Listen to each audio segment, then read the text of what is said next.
Hello, hi there mga mi! This video is taken last May pa nga. Huy! Anong petsa na? Mag 1 year muna bago mag-edit.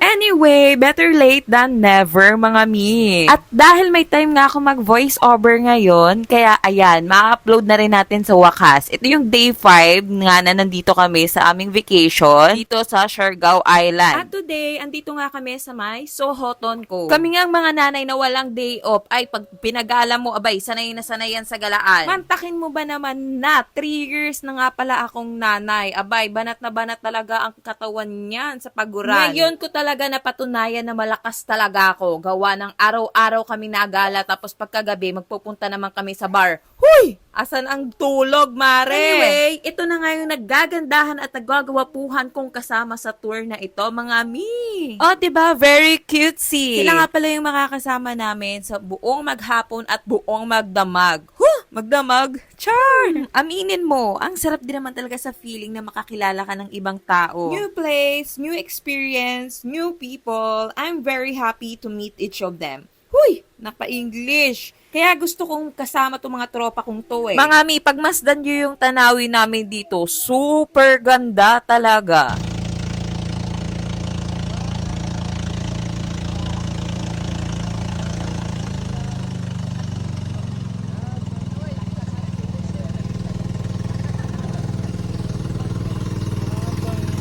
Oh, 'di ba? No filter 'yan, mga mi, para kaming nasa Palawan. Pero actually, andito pa rin kami sa Siargao, mga mi. Ang dami lang talagang magagandang likas na yaman dito. Since day 1 up to now nga, mga mima ko, ay talagang na-amaze talaga ako sa creation ni God dito sa lugar na to. Kaya, thank you talaga, Lord, na na-experience kong pumunta dito. At syempre, kay Daddy Mark na napaka-pogi at napakabait, na pinayagan akong gumala this time. Pero kahit di naman niya kasi ako payagan, abay gagala pa rin ako. Ha? Ang tigas ng ulo. Dito nga sa Sohoton ay sobrang dami talagang gantong mga cave.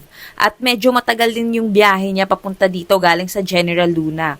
Humigit kumulang mga 2 to 3 hours siya. If not mistaken ha, medyo nakalimutan ko na kasi since nga may pa nga itong video na ito, kaya ayan. Pero very worth it nga yung pagpupuntahan nyo dito. Very nice yung kanyang mga view.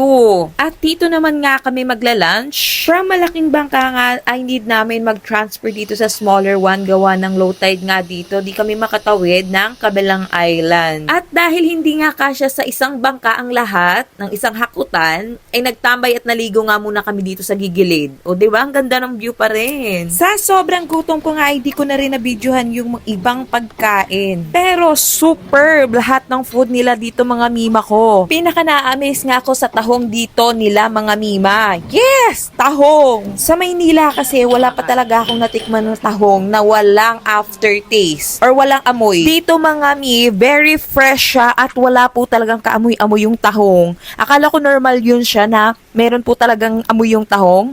Hindi pala. Tumaas tuloy yung expectation ko sa mga tahong.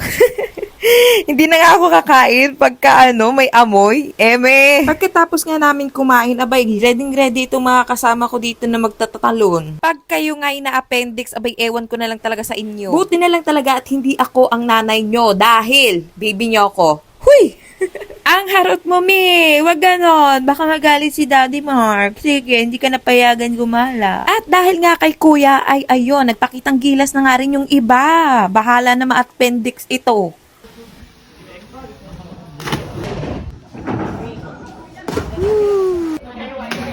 Ito na videohan.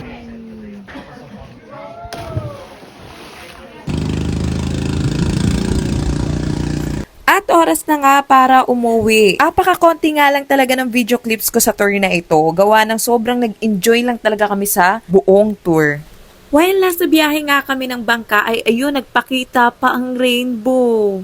Ang sarap sa feeling lang talaga na matatapos na ngayong araw, tapos ganto pa ang view. Super happy ng puso ko. Plus, look at our dinner. Yes, that's my favorite and my comfort food. Grabe. At yes, if napanood niyo na yung mga naunang video ko, ay dito pa rin kami kumain sa favorite cafe namin. Siargao Corner Cafe. Baka naman.